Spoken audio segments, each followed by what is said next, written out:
राम राम जी सबको। राम राम।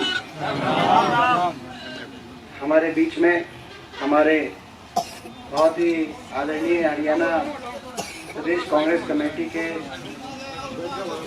पूर्व अध्यक्ष रहे श्री धर्मपाल सिंह मलिक जी,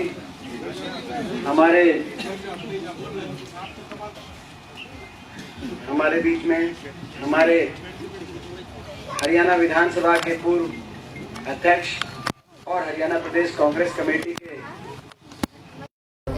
पूर्व कार्यकारी अध्यक्ष भी रहे बहुत लंबे समय तक, हमारे आदरणीय कुलदीप शर्मा जी,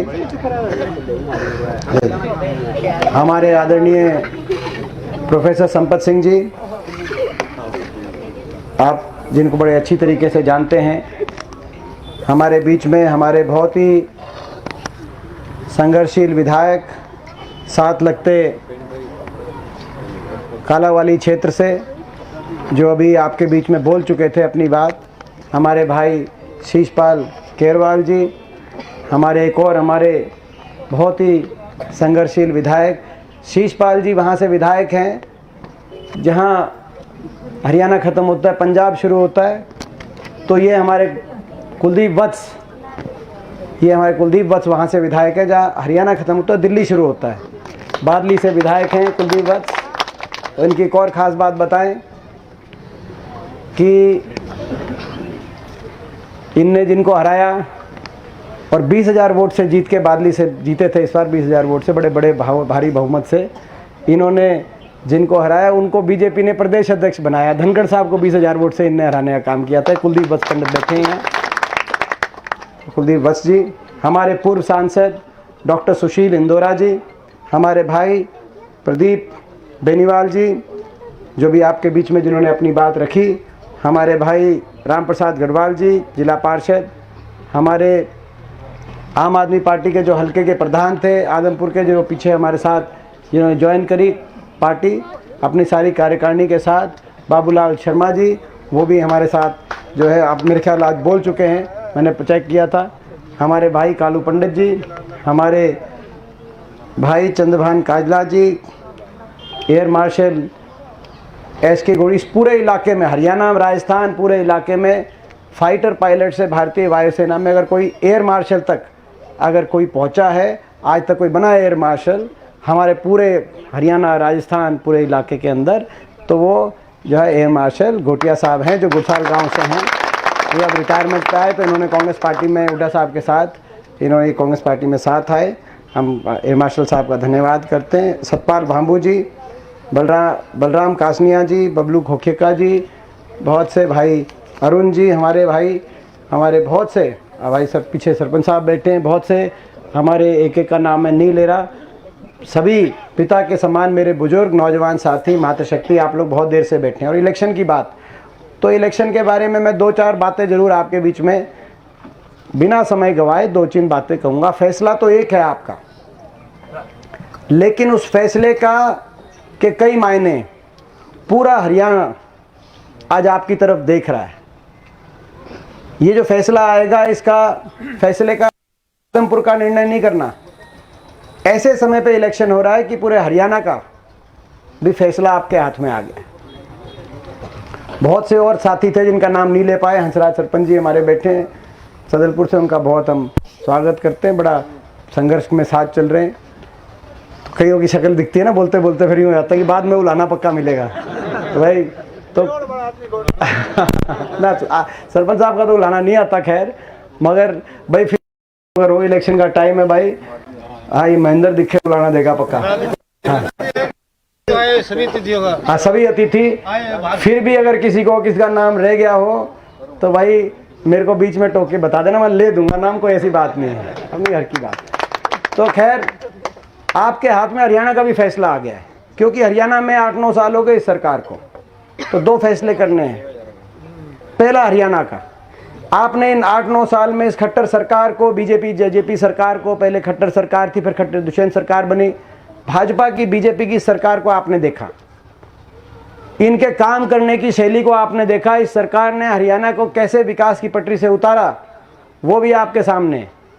जो हरियाणा विकास में देश में नंबर 1 था, कल्याणकारी योजनाओं में देश में नंबर 1 था। सबसे ज़्यादा पेंशन बुजुर्गों की, विधवा की हरियाणा के अंदर होती थी पूरे देश में, सारी प्रदेशों से ज़्यादा। राजस्थान, पंजाब, दिल्ली से ज़्यादा पेंशन अपनी थी। आज बाकी प्रदेश आगे निकल गए। विकास ठप हो गया, अर्थव्यवस्था चौपट होगी। 3.5 लाख करोड़ का बजट का कर्ज हरियाणा के ऊपर कर्जा चढ़ गया। ना निवेश हुआ, ना इन्वेस्टमेंट आई, और बेरोजगारी में वो प्रदेश, हरियाणा प्रदेश, आज खट्टर सरकार के 8-9 साल के बाद बेरोजगारी में देश में नंबर 1। भारत सरकार बता रही है, मोदी सरकार बता रही है कि सारे देश में जम्मू कश्मीर जहां आतंकवाद है, उत्तर प्रदेश, बिहार, पश्चिम बंगाल से भी ज़्यादा बेरोजगारी कहीं है। वो एक ऐसे प्रदेश में जो दिल्ली के 3 तरफ है, सबसे ज़्यादा जहां रोजगार होना चाहिए। बेरोजगारी में देश में नंबर 1, महंगाई में देश में नंबर 1 सबसे ज़्यादा, क्योंकि अर्थव्यवस्था चौपट होगी। वैट सबसे ज़्यादा लगा दिया, सबसे ज़्यादा, सबसे महंगा डीजल, पेट्रोल, रसोई गैस का सिलेंडर और बिजली के बिल अगर सबसे ज़्यादा कहीं देश में आ रहे हैं तो हरियाणा के लोगों को भुगतना पड़ रहा है। सबसे ज़्यादा बेरोजगारी, सबसे ज़्यादा महंगाई, हरियाणा के नौजवान का भविष्य चौपट कर दिया, चौराहे पे लाके खड़ा कर दिया। नशे की तरफ, बेरोजगारी और नशे की तरफ, पंजाब से ज़्यादा नशे के केस हरियाणा के अंदर आ रहे हैं। हमें सोचना पड़ेगा अगली पीढ़ी को कहाँ इस सरकार की नीतियों ने लेके जाके छोड़ा है। ऐसी सरकार जिसने सबको सड़क पे लाने का काम किया। कोई ऐसा वर्ग नहीं, 10 साल हमारी भी सरकार रही थी, किसी वर्ग को कभी धरना नहीं देना पड़ा, और धरना हुआ तो सुबह हुआ तो दोपहर तक बात करके समाधान करने का, यही लोकतंत्र में सरकार का काम होता है कि कोई संवेदनशीलता से बात सुन के समाधान किया जाए। हमारे ऐसी सरकार आ गई हरियाणा में, कोई वर्ग नहीं बचा जिसको सड़क पे आने की आवश्यकता नहीं पड़ी अपने हकों के लिए। किसान को किसान आंदोलन में अपने भाव बचाने के लिए 1 साल तक, 1.25 साल तक धरने लगाने पड़े। 750 किसानों को अपनी जान कुर्बान करनी पड़ी, 750 घरों के चिराग बुझ गए, मगर सरकार का घमंड नहीं टूटा, अहंकार नहीं कि बात करना भी सरकार ने बात करना भी ठीक नहीं समझा। किसान को आना पड़ा, कर्मचारी को आना पड़ा, आज महिलाओं को, आशा वर्कर को, आंगनवाड़ी वर्करों को आना पड़ा, मनरेगा की मजदूरों को अपनी दिहाड़ी के लिए सड़क पे आना पड़ा, नौजवानों को एक के बाद एक भर्ती के घोटाले, और फिर फौज का 4 साल की अग्निपथ लाके पक्की भर्ती फौज की बंद करी तो नौजवानों को सड़क पे आना पड़ा।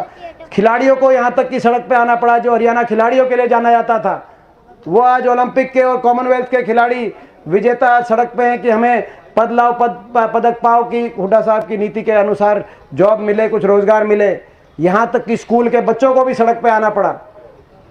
मैं समझता हूँ कि ऐसी सरकार के लिए, और ऐसे कोई जो सरकार के मंत्री बैठे हैं जो चंडीगढ़ में अपने ऐसी दफ्तरों में, कोई शिक्षा मंत्री अगर एक दिन भी हरियाणा किसी गांव के स्कूल के अंदर अगर एक बच्चे को भी अगर धरने में बैठना पड़े तो उनको डूब के मरने की उनके लिए बात है, उनसे बात। और यहाँ पे तो 250 स्कूल के बच्चे धरने में बैठे, 250 स्कूलों के बच्चे, जिसमें 4 तो आदमपुर के थे और 4 आदमपुर के स्कूल थे। चुनाव था 5 महीने पहले, कुलदीप बिश्नोई जी ने वोट दे दी थी बीजेपी को। 5 महीने तक बच्चे धरने में बैठे रहे, लेकिन परवाह नहीं। ऐसी सरकार जिसने हरियाणा को पटरी से उतार दिया, बेरोजगारी में नंबर 1 पहुंचा दिया, हर वर्ग को सड़क पे लाने का काम किया। आज महंगाई की चोट, हर गरीब परिवार को, आज महंगाई की चोट से हर गरीब परिवार का बजट बिगाड़ने का काम किया और विकास को ठप करने का काम किया। आज किसी गांव में, खैरमपुर से लेकर आदमपुर तक और आदमपुर से लेकर चंडीगढ़ तक, किसी गांव में आप चले जाओ, अगर आपको विकास कहीं होता दिखे तो आप, आज विकास ठप हो गया। तो मैं आपसे पहला सवाल पूछता हूँ, आप ही से पूछता हूँ, ऐसी ये फैसला अब आपके हाथ में आ गया, आपको फैसला करना है। इस खट्टर सरकार का, इस बीजेपी जेजेपी सरकार का 2 बार आपने इनको मौका दे दिया। 5 साल का इनको लाइसेंस इनका रिन्यू करोगे आप, इन्हीं को 5 साल का लाइसेंस दोबारा से दोगे या इस सरकार का लाइसेंस कैंसिल करने का काम करोगे? भाई ये सरकार रखोगे या ये सरकार बदलोगे? बदलो, एक बार हाथ खड़ा करके बताओ कौन कौन ये सरकार बदलने में है। बदलाव जरूरी है। मैं एक हरियाणा के नागरिक के रूप में आपसे कह रहा हूं, एक हरियाणा के नौजवान के रूप में आपसे कह रहा हूं, ये बदलाव जरूरी है। हरियाणा में विकास का पहिया फिर से घूमना जरूरी है। हरियाणा भाईचारे, खुशहाली की तरफ, विकास की तरफ आगे जाए, हर वर्ग खुशहाल हो। बदलाव जरूरी है ताकि विकास का पहिया गांव में घूमे, शहर में घूमे, कहीं थर्मल का कारखाना लगे जैसे हमारे समय खेतड़ में लगा था, कहीं यूनिवर्सिटी बने, जैसे हिसार के अंदर लाला लाजपत राय यूनिवर्सिटी बनी थी, बाबा Saheb Bhimrao Ambedkar national law university.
में 10 साल में लगभग 1 लाख से ज्यादा शिक्षा महकमे में भर्तियां हुई, शिक्षकों की भर्ती हुई, चाहे गेस्ट टीचर थे चाहे जेबीटी टीचर। इनकी सरकार में 8 साल तक एक भी शिक्षक की भर्ती नहीं हुई, जेबीटी की ओवर एज हो गए बच्चे। और जब शिक्षकों की भर्ती नहीं हुई तो धीरे धीरे सरकारी स्कूलों को बंद करने का और सरकारी स्कूलों में कम शिक्षक का आज देश के आगे ये संकट आगे आपके आगे खड़ा है। तो बदलाव इसलिए भी जरूरी है कि जो सरकारी पोस्ट ये खत्म कर रहे हैं वो पोस्ट खत्म ना हो। लगभग 2.25 लाख पोस्ट जो वैकेंट पड़ी है उनकी भर्ती निकले और हरियाणा के नौजवान को सरकारी रोजगार के और प्राइवेट के रोजगार के अनुसार अपने भविष्य को। तो भाई मैंने पूछा था पहले सवाल की बदलाव, आपने कहा था बदलाव, तो भाई मैं आपसे पूछता हूँ भाई इस बदलाव में अब मेरे को ये बताओ, आप कह रहे थे कि बदलाव आप चाहते हो, अब आप ये बताओ कि इस बदलाव में भाई खैरमपुर गांव इस बदलाव में किसी और गांव से पीछे तो नहीं रहेगा। इस बदलाव में आप भाई एक बार हाथ खड़ा करके बताओ इस बदलाव में। भाई जितेंद्र और भाई दूसरा बदलाव, एक बदलाव तो हरियाणा में और दूसरा बदलाव आजमपुर में, और आजमपुर में ये ठीक मुझसे पहले बहुत से रही है मुझे बताने की आपको जरूरत नहीं, मगर जो जनप्रतिनिधि की कार्यशैली रहनी चाहिए वो कार्यशैली नहीं रही। लोग के सुख दुख में 24 घंटे उपलब्ध रहकर और लोग अपने हलके के विकास कार्यों के लड़ाई लड़ने का कर्तव्य है लोकतंत्र में जनप्रतिनिधि का होता है, बाबा साहब का संविधान ये कहता है। लेकिन इनकी कैसी कार्यप्रणाली रही? मेरे साथ संसद में कई साल तक ये सांसद रहे। आप लोगों के आशीर्वाद से पिछले 19 साल से देश की सबसे बड़ी पंचायत में संसद में एक सांसद के रूप में मुझे मौका मिला। शायद मेरी उम्र में, शायद देश में ऐसा सौभाग्य शायद किसी को 42-43 साल की उम्र में इतना लंबा समय संसद में किसी को अवसर ना मिला होगा। मैं आपका धन्यवाद करता हूँ। मैं हरियाणा के हर नागरिक का धन्यवाद करता हूँ। मैंने बहुत से सांसद देखे होंगे, कार्यप्रणाली देखी, लेकिन ये पहले सांसद ऐसे थे कि इनको कभी संसद में बोलते नहीं देखा। ये विधायक बैठे हमारे, ये विधानसभा के अंदर, ये विधायक बना के आपने यहाँ पे भेजा, विधानसभा में बोलते नहीं देखा। सारे विधायक बोलते हैं, सारे संसद बोलते हैं, और देश की सबसे बड़ी पंचायत और प्रदेश की सबसे बड़ी पंचायत चंडीगढ़ में जाके अपने हलके के विकास कार्यों की लड़ाई लड़ते हैं कि मेरे इस गांव के अंदर सड़क टूटी हुई है, इस गांव के अंदर पानी नहीं आ रहा, इस गांव के अंदर डिग्गी बननी चाहिए, इस गांव के अंदर स्कूल अपग्रेड होना चाहिए, टीचर नहीं आ रहा। ये सारे विधायक लड़ते हैं। हम लोग भी बहुत समय से संसद में आप लड़ते हैं, मगर ये कैसे आपने इनको छूट दे रखी है मुझे समझ में नहीं आता। समझ से परे की बात है कि आज तक कभी ना संसद में बोले और विधानसभा में, मैं तो नहीं, विधानसभा में बैठे हैं ये दो विधायक, कांग्रेस के 30 विधायक आज आदमपुर के कोने कोने में। आज कहीं भी किसी विधायक से आप पूछ लेना, आप कांग्रेस छोड़ो, आप बीजेपी के विधायकों से पूछ लेना, ये बैठे कांग्रेस के विधायक शिषपाल जी, कुलदीप जी, आप बताओ भाई, आप बताओ, कभी बोलते देखे तो ना वहां बोलते, ना लोगों के सुख दुख में शामिल रहते, ना जो है लोगों के लिए उतना उपलब्ध रहते, अपने राजनीतिक स्वार्थ के लिए फैसले लेते। बीजेपी में क्यों गए? बीजेपी में क्यों गए? आपकी भलाई के लिए तो नहीं गए। आज से 4-5 महीने पहले, मैं नहीं कह रहा, कुलदीप बिश्नोई जी कह रहे हैं कि बीजेपी ने हरियाणा का भट्टा बिठा दिया, खट्टर सरकार ने हरियाणा का भट्टा बिठा दिया, हरियाणा का वो विकास की पटरी से उतार दिया, और 9 साल में 8 साल में इनने कोई काम नहीं किया। मैं नहीं कह रहा, कुलदीप बिश्नोई जी कह रहे हैं। कह रहे थे कि नहीं कह रहे थे? मैं आपसे सवाल पूछता हूँ। जब उनको पता था कि 9 साल में 8 साल में इन्होंने कुछ काम किया ही नहीं, तो फिर आखिरी 1 साल में कौन क्या काम करेगा? अब तो आखिरी 1 साल छोड़ो, 5 महीने से जब बीजेपी में इन्होंने वोट डाल दी थी, इन 5 महीने में तो इलेक्शन थे, ये तो इलेक्शन थे, तो पता था इलेक्शन है। उपचुनाव में जहां भी उपचुनाव होता है, बाई इलेक्शन, पूरी सरकार की पूरी का प्रशासन झोंक दिया जाता है, विकास कार्य का धराटा उठता है। कहीं जेसीबी दिखती है तो कहीं रोड़ी पड़ी दिखती है, कहीं ट्रक आए दिखते हैं, कोई सड़क दिखती है कि नहीं दिखती। उपचुनाव आपने भी देखे, हमारे टाइम भी उपचुनाव था, ऐसे ही लड़ा। मगर ये 5 महीने से बीजेपी में कोई परवाह ही नहीं। इन 5 महीने में ना तो कोई जेसीबी आई आदमपुर में विकास कार्य के लिए, ना कोई ट्रक आया रोड़ी का सड़क बनने के लिए, ना सड़कों के गड्ढे दबाए गए, ना किसान की जेब में मुआवजा आया, ना स्कूल के अंदर टीचर आया। इन 5 महीने में जब आपकी वोट चाहिए थी, अब आगे जाके कौन ये जिस दिन वोट पढ़ लेंगी, मैं ये कह सकता हूँ जिस दिन वोट पढ़ लेंगे, आपको भी पता है, मुझे भी पता है, नतीजा कुछ भी हो, ये यहीं नहीं जा, ये यहाँ नहीं होंगे, ये आपको भी पता है, हमें भी पता है। तो मैं ये भी सवाल पूछता हूँ फिर आपसे, आप जागरूक मतदाता हो, नागरिक हो, मैं आप सबसे पूछता हूँ भाई, बदलाव आप हरियाणा में भी करना चाहते हो? तो दूसरा सवाल ये है, आदमपुर में भी बदलाव करना चाहते हो कि नहीं चाहते हो? ये भी बताओ, आदमपुर में बदलाव चाहते हो? एक बार हाथ, इस बार देखो, परिवर्तन ये है, बदलाव ये है कि इस बार मैंने पूछी भी नहीं थी कि हाथ खड़े कर दो। हरियाणा के टाइम तो मैं पूछता था कि हाथ खड़े करके बताओ बदलाव। इस बार, और मैं बता रहा हूँ आपको, बदलाव आप चेक करो, टेलीफोन करके आप चेक करो, किसी गांव में चेक करो, बदलाव इस बार होगा, बदलाव इस बार होगा। लोगों के मन में आगे, जो लोगों के मन में बात आ जाती है वो पार होती है। तो बदलाव तो इस बार होगा, और 36 बिरादरी के आशीर्वाद से होगा। तो मैं आज समझता हूँ कि उस बदलाव में खैरमपुर गांव का आज का जो कार्यक्रम और आज जो आप लोगों ने जो विश्वास दिलाया है, तो वो और भाई एक और चीज है, बटन एक है, बदलाव दो हैं। बटन एक है, एक बदलाव हरियाणा में, एक बदलाव आजमपुर में, और बटन एक है। जैसे एक वो स्कीम नहीं आई थी किराना की दुकान पे, एक के भाई एक साबुन की लक्स की टिक्की के साथ दूसरी टिक्की फ्री आई थी ना, तो भाई ये एक और है, बटन एक है। जयप्रकाश जी तो आपको मिलेंगे ही, आपके विधायक जो बड़ी डट के लड़ाई लड़ते हैं। मैंने देखा है जब मैं रोहतक से सांसद था, वो हिसार से सांसद थे, बड़े डट के लड़ाई लड़ते थे लोकसभा में। तो वो तो आपको अच्छे विधायक मिलेंगे ही, मगर एक के साथ एक फ्री, जयप्रकाश जी के साथ दीपेंद्र आपको फ्री में मिल जाएगा।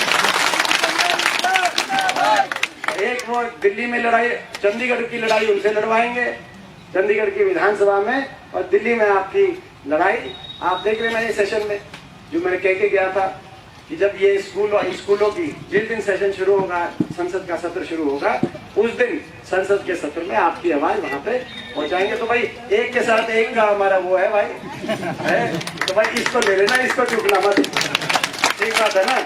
तो इन्हीं शब्दों के साथ एक बार फिर बहुत बहुत, और हमारी जो कहते हैं बिटिया है, वो 1 मिनट के लिए हमारी बिटिया, सबका आपका धन्यवाद।